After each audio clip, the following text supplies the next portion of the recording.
Bonjour à tous, ou plutôt rebonjour à tous. On a eu un petit souci effectivement de connexion avec Hugo, mais j'espère que tout va bien. Hugo, je ne sais pas si tu m'entends bien. Ah, Hugo, j'ai peur que la connexion ne soit pas très bonne. Effectivement, il y a un problème de connexion. Euh, Hugo, je ne sais pas si tu m'entends bien. Ah oui, ah bah voilà. Bah, c'est les aléas du direct. Donc, effectivement, on va essayer de refaire quand même le live avec Hugo. Alors, j'espère ce matin, et puis si on n'y arrive pas ce matin, bah, c'est pas grave, on le refera. Mais effectivement, il y a peut-être un problème de bande passante. Euh, il y a peut-être un problème de bande passante. Voilà. Et donc là, je suis tout seul et je meuble. J'espère que vous allez bien. J'espère que le confinement qui s'annonce ne va pas vous gêner. Voilà. Bonjour Hugo. Bonjour Gilles, quelques problèmes techniques. Oui, on a des petits problèmes techniques ce matin de connexion, mais c'est pas grave. J'ai meublé. J'ai fait comme en télé, j'ai meublé. C'est gentil, c'est gentil. Ben, ça démontre que nous sommes tous en bêta dans la tech. Donc, comme tu peux voir, voilà, il faut rebooter à chaque fois. Et voilà, et nous voilà. Et, Espérons que euh, ça fonctionne. et on s'appuie tous sur quand même, enfin, il faut une connexion Internet. Quoi. Voilà, une bonne connexion Internet, c'est comme un point d'eau. Maintenant, on peut plus vivre sans. Bon, Dans une époque, c'est important. alors, je vais reprendre quand même parce que donc il y a de nouvelles personnes qui nous rejoignent, juste pour dire que effectivement, on va parler on va un petit peu déborder du timing initial, mais on va parler donc de contenu sur Instagram et en particulier de contenu innovant sur Instagram avec toi, Hugo. Donc, Hugo Seria, tu es le Head of Creative Shop chez Instagram et Facebook en France. Oui. Et donc, c'est la structure qui, justement, réfléchit à comment être innovant sur les contenus sur Instagram. Hein, c'est ce qu'on disait. Exactement. En effet, euh, j'aime bien souligner que c'est une petite équipe parce que vraiment, on va travailler sur cette partie innovation, donc sur la zone de croissance créative de nos plateformes. Et à partir de là, on va surtout s'appuyer sur les nouveaux produits, sur ce qui est encore à explorer. Donc, je crois que c'est un peu le mot-clé. J'aimerais bien que ce soit un peu le fil rouge de notre conversation, cette idée d'exploration. D'ailleurs, ça va bien avec les jungles et tout ça, donc c'est parfait. L'idée, c'est vraiment celle d'aller chercher qu'est-ce qu'on peut faire de nouveau. Parfois parce qu'on a des nouvelles technologies, parfois parce que ce sont des usages nouveaux des technologies qui sont déjà disponibles. Et ça, c'est un peu le hacking, non? C'est le détournement dans le sens vraiment positif de quelque chose qu'on peut inventer ensemble. C'est sur ça que travaille le Creative Shop avec les agences créatives. Donc, on va s'ajouter à leurs équipes ou avec les équipes des marques, parfois en direct, toujours sur Instagram et sur le reste de nos plateformes. Alors, ce qu'on disait juste avant, mais on peut reprendre parce que je voudrais Ouais, qu'on puisse publier l'intégralité de la vidéo ensemble. Donc, c'est que Instagram, c'est plusieurs fonctions, c'est ouais, plusieurs finalement univers qui sont, tu vas nous l'expliquer, liés entre eux, mais on parle effectivement du feed, des stories, de IGTV, donc pour les vidéos plus longues, et puis de Reels, qui est le petit dernier. Et exactement. donc, pour reprendre la question que je te posais tout à l'heure, et voilà, est-ce qu'il faut avoir une stratégie sur ces quatre leviers, différentes sur ces quatre leviers? Est-ce qu'on peut aller, et puis je vais prolonger un petit peu avec l'autre question que je comptais Ouais. te poser, est-ce qu'on peut envisager, pour les marques qui ont peut-être un petit peu moins de budget, de se concentrer que sur un ou deux leviers? Si oui, lesquels? Lesquels sont les plus efficaces? Alors, j'imagine que ça dépend un peu des objectifs qu'on veut se donner. Mais comment on aborde un univers qui est quand même hyper riche d'un point de vue fonctionnel? Et en expansion. Vraiment à la manière de l'univers qu'on connaît, en plus en expansion. Ah, si tu me parles de physique, là, Non, c'est une super question, parce qu'en effet, j'aime bien la métaphore de la physique, ou au moins la métaphore planétaire. Je pense que ça raconte bien les choses, mais il ne faut pas que ça fasse peur. Je crois que c'est quelque chose de positif, de constructif. Il y a une planète Instagram, en effet. Il y a plein d'éléments qu'on peut faire jouer, donc il y a plein de satellites qu'on peut faire jouer. Et en effet, tu as cité évidemment le fil d'actualité, parce que ça reste quand même le pilier fondamental d'Instagram. On sait l'importance que les stories ont pris, donc la navigation verticale du fil d'actualité maintenant se mélange et parfois cède même du terrain aux stories avec un côté un peu plus éphémère sur ces 24 heures de partage. Rajoutons à ça les lives et les live rooms maintenant jusqu'à 4 personnes. Et après, il y a cet espace nouveau qui est Reels, mais il y a aussi des technologies qui sont sur la plateforme, comme la réalité augmentée. Donc, est-ce qu'il faut en parler comme d'un espace encore différent?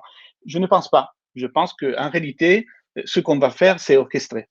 C'est dessiner un écosystème et choisir le sien. Alors, à la question quel est le nécessaire, le minima d'Instagram, je préfère ne pas répondre parce que je pense que chaque marque, à partir de sa stratégie, va trouver sa façon de fonctionner et d'exister sur Instagram et surtout de connecter avec les individus.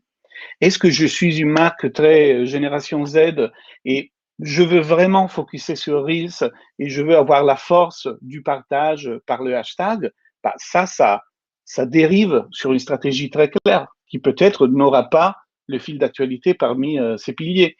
Est-ce que je suis une marque qui veut vraiment grandir à coup de stories, avec un côté très quotidien de création de contenu, avec un écosystème d'influenceurs et de créateurs qui vont nourrir mon travail publicitaire? Peut-être cet univers horizontal des stories est plus ma manière de fonctionner. Ou est-ce que d'une façon un peu plus institutionnelle, je veux avoir une communication avec ma communauté via le fil d'actualité qui sera du coup un peu plus perfectionniste, un peu plus soigné, c'est quelque chose qui est là pour y rester. Et voilà autant de questions et d'approches différentes. Et pour moi, les réponses peuvent être différentes. C'est là la magie et la richesse de travailler sur ces plateformes et sur ces écosystèmes. Plus ce qui est encore à venir et qui va arriver bientôt et dont moi-même j'ignore de quoi il s'agira. Donc, D'accord. toujours Bon. surprenant. Alors, on se garde quelques petites questions sur les roadmaps quand même après, même si peut-être on n'aura pas toutes les réponses, bien sûr. Mais donc, en préparant cette discussion, tu me disais finalement, il y a trois leviers d'innovation dans l'univers au sens large Instagram pour les marques. Ouais. Il y a bien sûr s'emparer des fonctionnalités qui sortent. Il y a aussi utiliser des usages que la communauté découvre elle-même. On va y revenir, deuxième levier. Ouais. Et puis, il y a quand même un gros sujet, enfin, il y a un sujet commerce dont on a pas mal parlé déjà avec Séverine Six il y a quelques semaines, mais dont Super. on parlera parce qu'évidemment, il y a un impact assez fort sur Instagram. Alors, si on regarde le premier levier, euh, vous avez lancé Reels tout récemment. Oui. Comment les marques s'en emparent? On voit bien les influenceurs.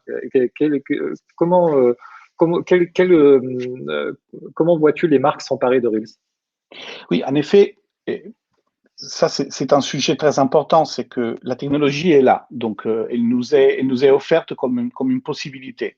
C'est le cas pour Reels et pour le reste des approches que j'ai citées. Encore faut-il voir comment cette technologie va pouvoir nous permettre de créer et d'innover. Donc sur ça, il y a un véritable effet surprise. Donc on est parfois émerveillé par la découverte d'innovations qui sont vraiment poussées par les individus. La philosophie de Facebook et d'Instagram est celle de s'adapter et de grandir et de se faire inspirer par ce que les individus demandent. Donc, évidemment, il y a des ingénieurs qui développent ces outils, comme Reels, mais c'est surtout cette pression positive qui est créée par les usages. Donc, on va suivre là où les individus nous amènent. Tout cela pour dire qu'il est très normal qu'un format sur nos plateformes commence par ce qu'on appelle l'organique. C'est-à-dire, ce n'est pas un format publicitaire au départ. C'est un format qu'on va d'abord donner aux gens.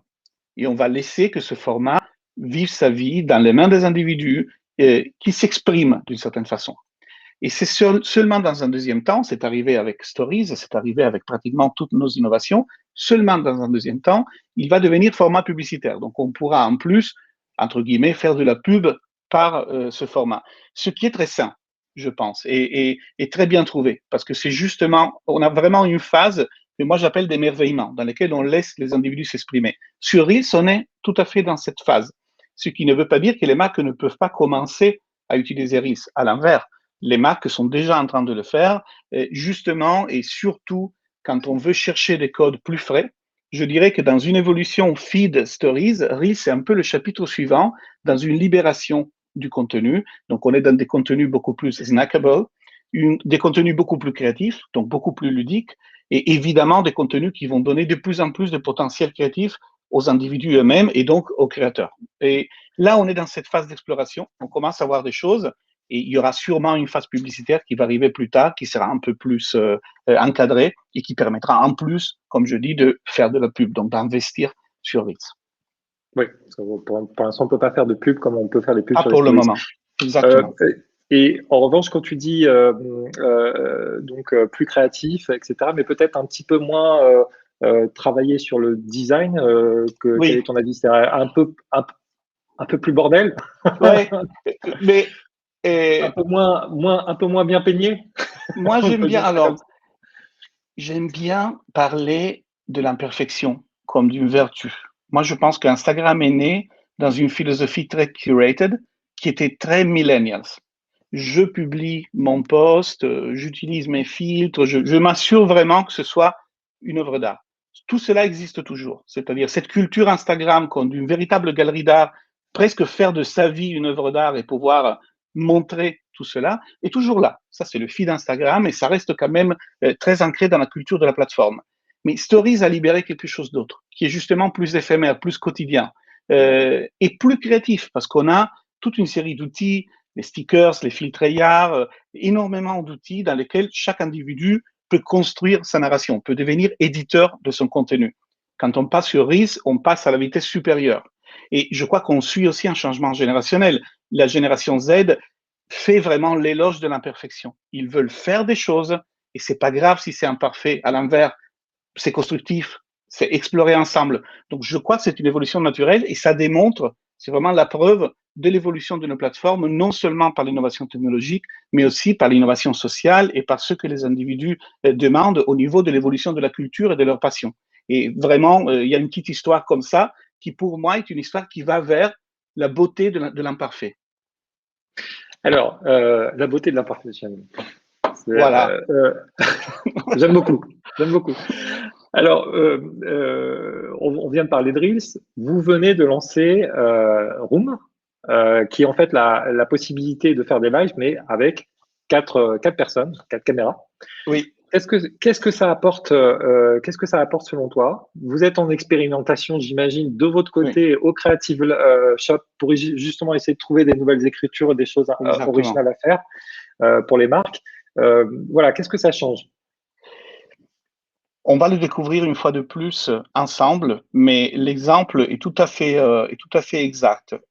Nous savons que la crise et malheureusement le confinement et tout ce qui nous entoure depuis un très bon moment a accéléré les changements.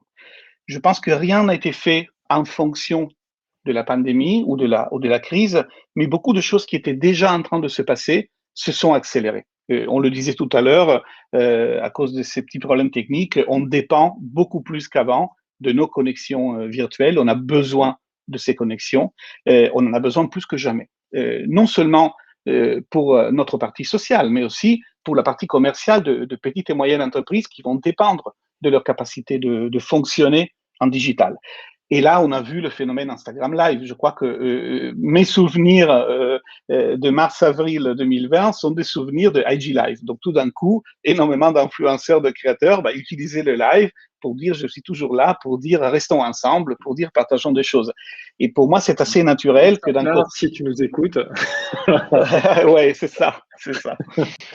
Et alors, d'abord Messenger, qui était vraiment une messagerie pure, a évolué avec les rooms, donc il devient un espace pour se retrouver, comme toi et moi aujourd'hui. Et là, c'est Instagram aussi qui ouvre cette idée de live rooms et surtout la multiplicité des interlocuteurs, parce que la force du live Instagram, c'était surtout dans ces dialogues, dans ces jeux à deux de rencontres entre deux personnages plus ou moins connus. Et là, avec le jeu de quatre, bah, on réfléchit justement à qu'est-ce qu'on peut raconter, qu'est-ce qu'on peut faire. Et c'est là que le Creative Shop travaille. Ce n'est pas sur ce que je viens de raconter. La technologie est là et les données, on peut l'utiliser. Qu'est-ce qu'on peut faire, par exemple, si on a une marque, si on peut donner quatre points de vue à la fois? Est-ce que ces quatre points de vue différents sur un même produit? Est-ce que ce sont 4 différents créateurs à 4 endroits différents d'une ville ou d'un pays qui peuvent raconter la même histoire avec des différences de point de vue? Voilà, je commence un brainstorming comme ça, un peu simplé, mais c'est une manière pour te dire vraiment, nous, on travaille là-dessus. Maintenant qu'on a ça, qu'est-ce qu'on peut faire? Qu'est-ce qu'on peut faire pour les marques et pour les individus?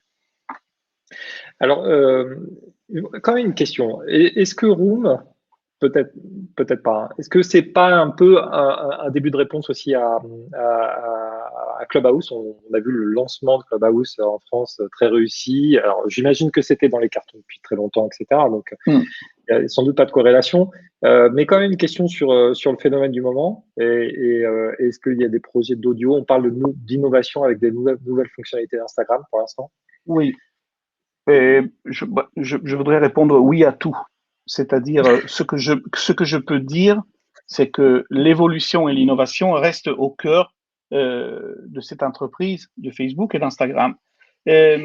Notre souci, une fois de plus, est de comprendre où les individus vont évoluer, qu'est-ce qui est vraiment intéressant, utile pour eux, au niveau individuel et au niveau de groupe et de communauté, ce qui devient de plus en plus important. Donc, on voit vraiment une évolution de l'individu, du moi au nous et au groupe, aux passions qui nous réunissent. Donc vraiment social. Et à partir de là, il y a clairement une tendance vers l'audio. Est-ce que c'est une manière un contrepoids pour la fatigue des écrans? Peut-être. Il est sûr que l'interface de l'écran n'est pas idéale. D'ailleurs, nous travaillons sur la réalité virtuelle et il y a beaucoup de choses à venir dans un temps plus ou moins lointain. On sait qu'on veut, entre guillemets, se débarrasser de ces écrans pour pouvoir accéder à une réalité qui est augmentée en soi. Ça tient encore un peu du rêve, mais ça devient de plus en plus concret et on commence à voir des exemples du chemin entreprendre. L'audio est sûrement une alternative intéressante. Je crois que tous ces phénomènes comme Clubhouse sont vraiment bienvenus parce qu'ils nous aident aussi à comprendre mieux comment les individus évoluent, quels sont les nouveaux potentiels.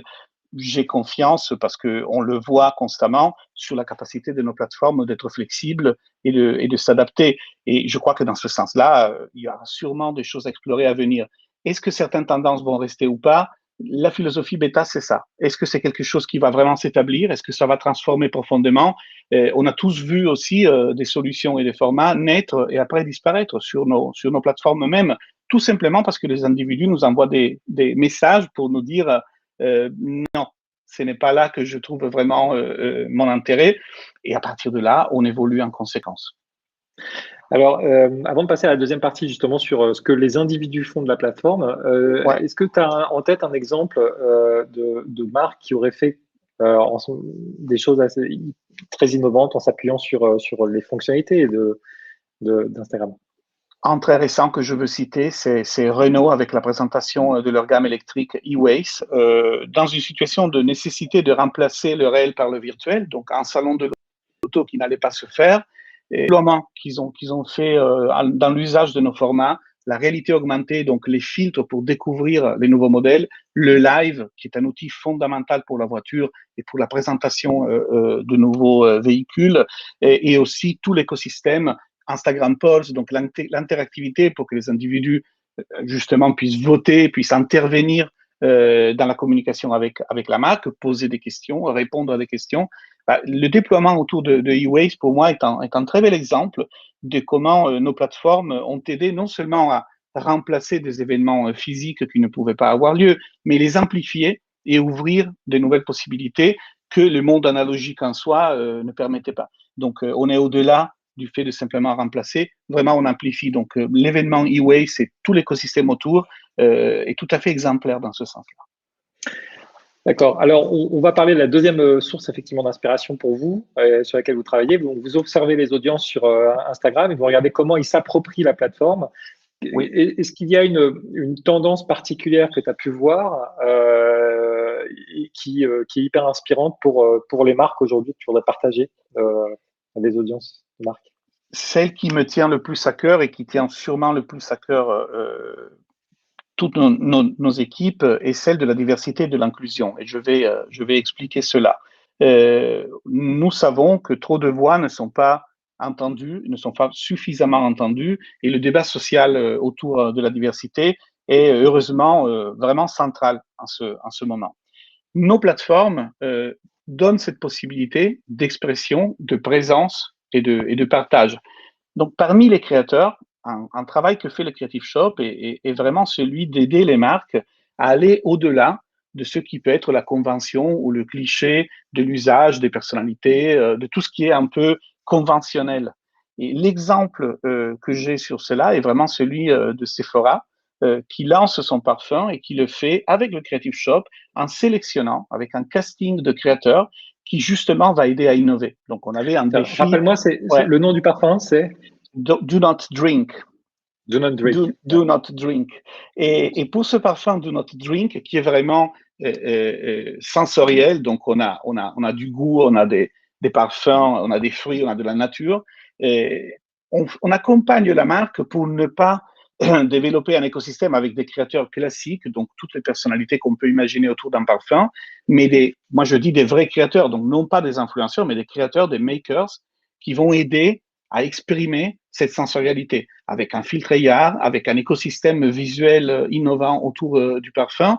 Donc, on passe vraiment d'une idée d'influence, donc aller chercher quelqu'un qui a déjà une communauté très forte, à se dire, allons chercher ces génies créatifs de la plateforme qui vont aider à révolutionner un peu les codes d'une marque ou d'un produit. Et en plus, on va le faire avec cette idée de diversité. Donc, des profils internationaux, des profils qui culturellement ne sont pas conventionnels. Et là, je pense qu'il y a un usage vraiment intéressant de ce qui sont les créateurs. Et j'insiste sur le mot. Vraiment, on veut aussi un changement de vocabulaire. Ce n'est pas l'influence, avec cette idée un peu de quelqu'un qui a le pouvoir d'influence, c'est le charisme. Donc, c'est vraiment le charisme versus le pouvoir. Le créateur, il a du charisme. Le pouvoir qui nous est octroyé par notre talent, par notre savoir-faire. Donc, il va attirer vers nous une communauté. Versus l'influence qui est un peu la manière conventionnelle, on va dire, de définir ce qui est un individu qui est capable de ramener une audience. On change vraiment de code, on va chercher ça, on va chercher des figures charismatiques par leur savoir-faire.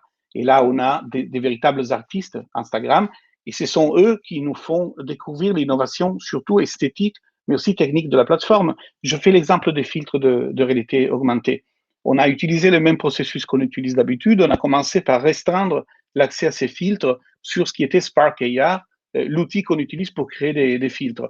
On a ouvert Spark AR à tout le monde, et à partir de là, il y a une véritable communauté Spark AR qui fait des solutions techniques extraordinaires et qui nous fait découvrir le potentiel de notre technologie. Donc, d'une certaine façon, une fois de plus, on est dans l'émerveillement. Donc, ces créateurs, ils sont en train de faire le présent et le futur de la plateforme. Et on apprend d'eux, et les marques peuvent apprendre d'eux. Et comment une marque peut-elle avoir du charisme sur Instagram, hein?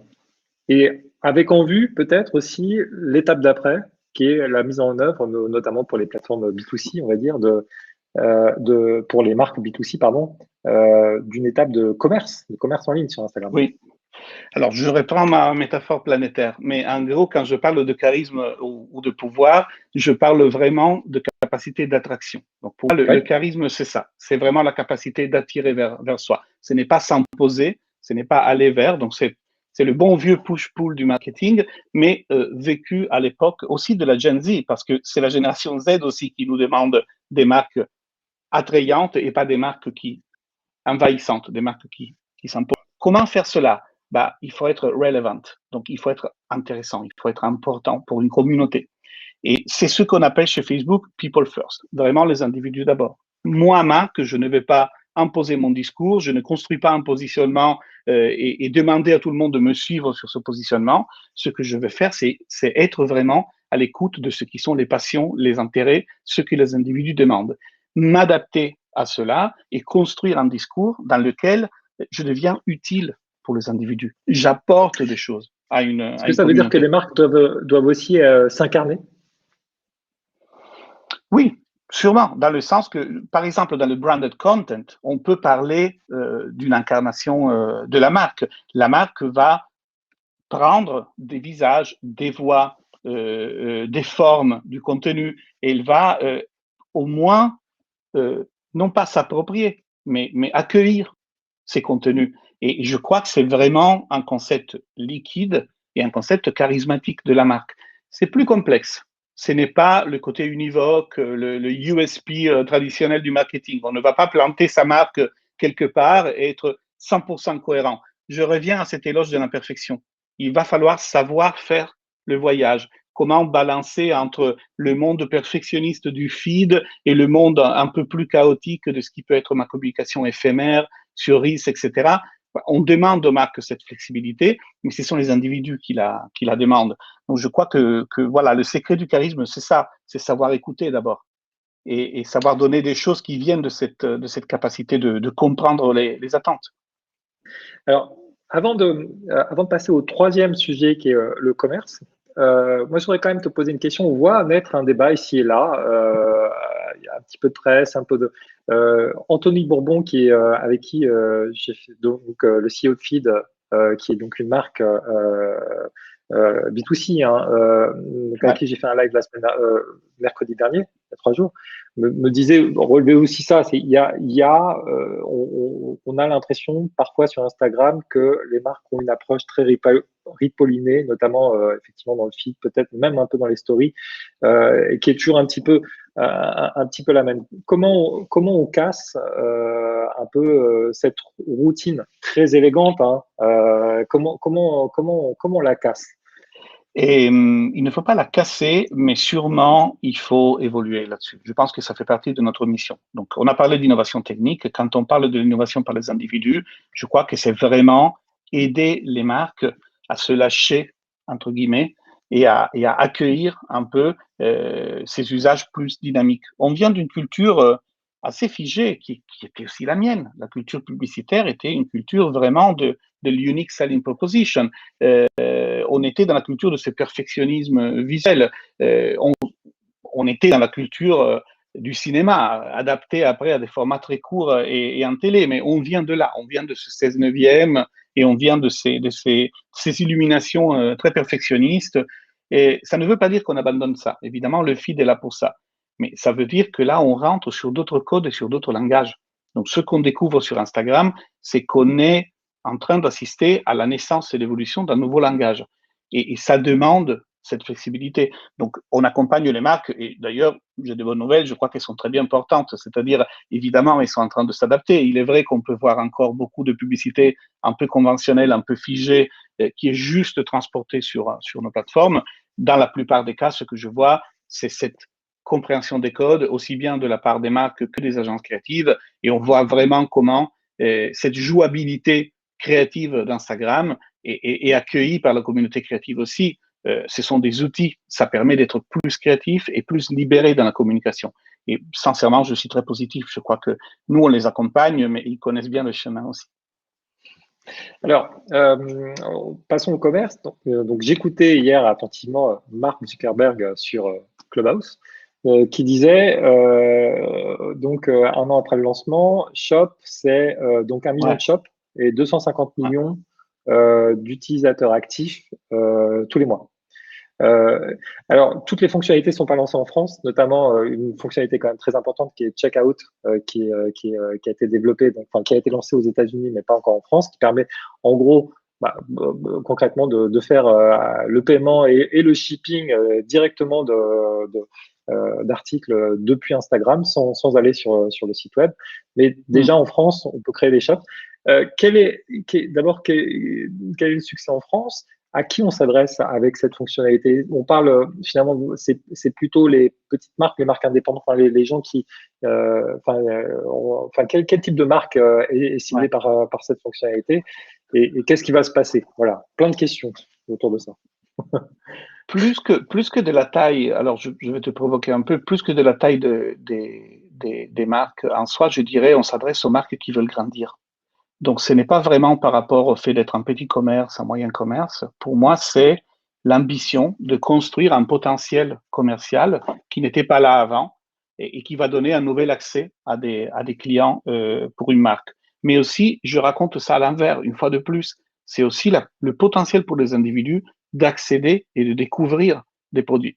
Donc, quand on parle de commerce, là aussi, j'ai mon petit mot-clé, on parle de discovery commerce. Donc, chez Facebook, Instagram, on est dans la découverte commerciale.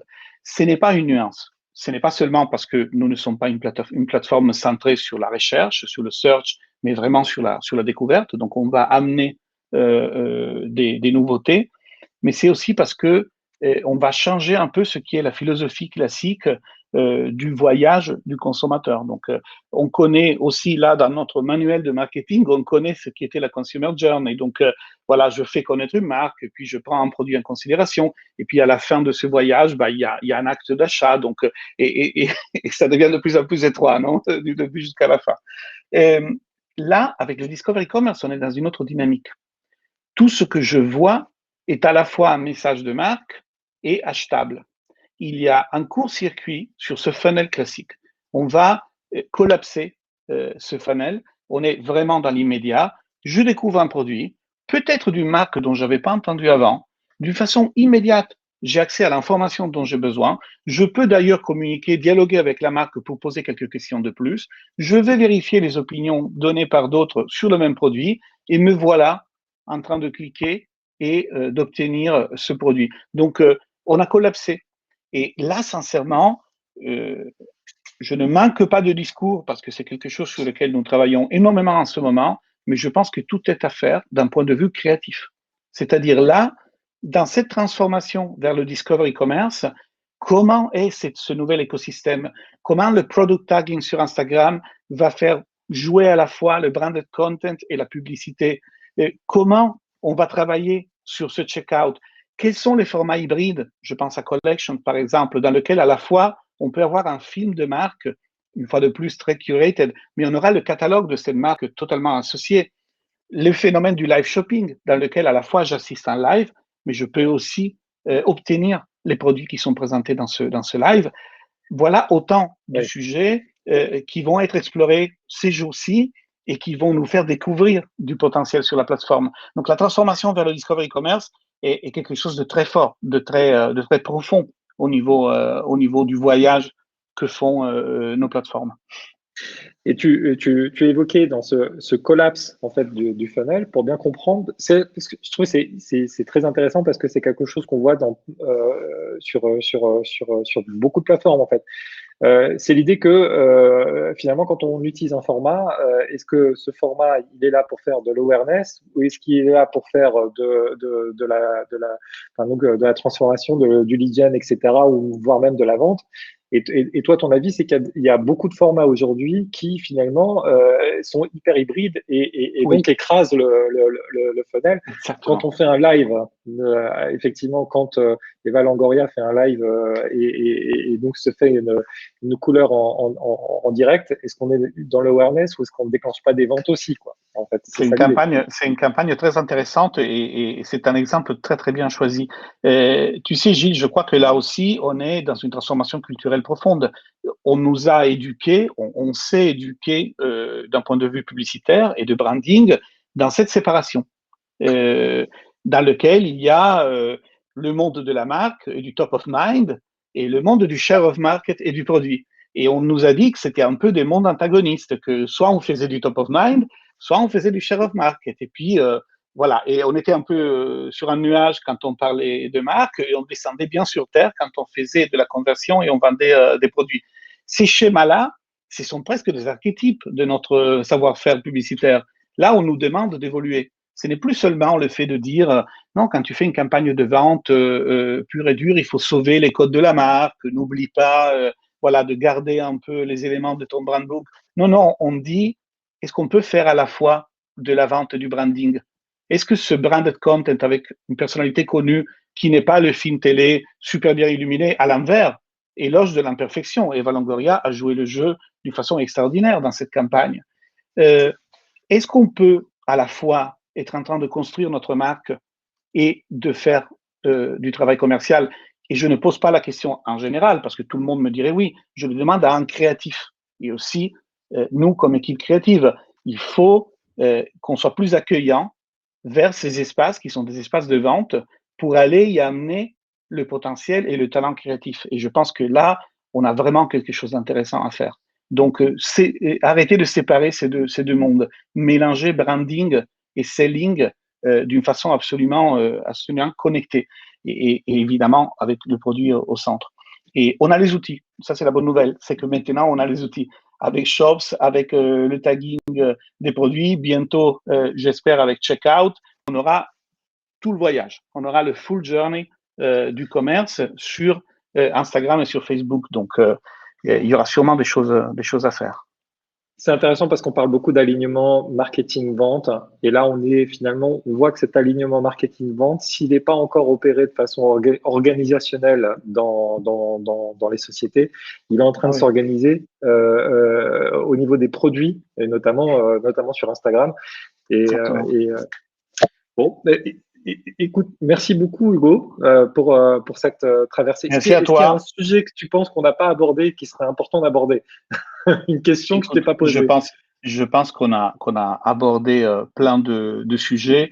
Pour moi, le sujet qu'on a déjà abordé, mais que je voudrais évoquer avant de te saluer, c'est vraiment l'idée d'exploration. C'est-à-dire, c'est un voyage qu'on veut faire ensemble. C'est un voyage qui va nous réserver plein de surprises. Et je pense que ce qui est intéressant, c'est justement d'avoir cette attitude de découverte. Tu viens de l'évoquer. Il faut aussi que les organisations changent, mais il ne faut pas être sous la pression de ce changement. Il faut être accueillant par rapport à cette évolution. Il est vrai, il faut mélanger des mondes qui étaient séparés avant, il faut expérimenter plus, faisons-le ensemble et je pense qu'il n'y aura que du bon. On l'a déjà vu avec les exemples que j'ai cités. Malgré la situation environnante, des nouvelles entreprises sont nées, plein de commerces ont pu continuer de fonctionner. Énormément de marques se sont découvertes ou redécouvertes, où on jouait des jeux qui n'avaient pas fait avant dans le marketing digital. Je pense qu'il faut y voir aussi ce verre demi-plein qui est l'exploration et tout ce qui est à venir. Donc, soyons optimistes aussi. Voilà, un jour avant Oui, le prochain confinement, je voudrais aussi parler de ça. Il y a de quoi être optimiste, oui, il y a de quoi être optimiste. oui, et puis on entend aussi pas mal de sociétés qui ont une dimension retail évoquer l'idée que effectivement c'est vraiment cette année où il faut repenser complètement le retail et c'est vrai que le commerce sur les réseaux sociaux, le social selling est une approche Crucial. à prendre en compte dans l'ensemble. Merci beaucoup Hugo Merci à toi. pour cette conversation parfois philosophique, parfois cosmologique et puis très concrète sur effectivement les exemples que tu as pu nous donner. Et donc, si vous avez aimé cette conversation, n'hésitez pas à liker, partager, commenter. On n'a pas eu le temps de prendre trop de commentaires, mais on a par exemple Carole qui nous dit effectivement, oula, je perds mon micro. Test and learn, effectivement. Donc, il faut explorer. On a quelques commentaires et puis on retrouvera cette interview dans la newsletter de Story Jungle. Et nous, on se reverra pour d'autres interviews. Alors, donc prochainement sur ma chaîne en live. Et ce sera d'ailleurs tous les jeudis à 11h30. Hugo, je serai ravi que tu y Ça me assis fera plaisir. en live sur notre chaîne. Merci beaucoup, Hugo. Et Merci à toi et à tous ceux qui ont assisté. Merci beaucoup. Ça m'a fait vraiment plaisir d'être là. merci. Au revoir.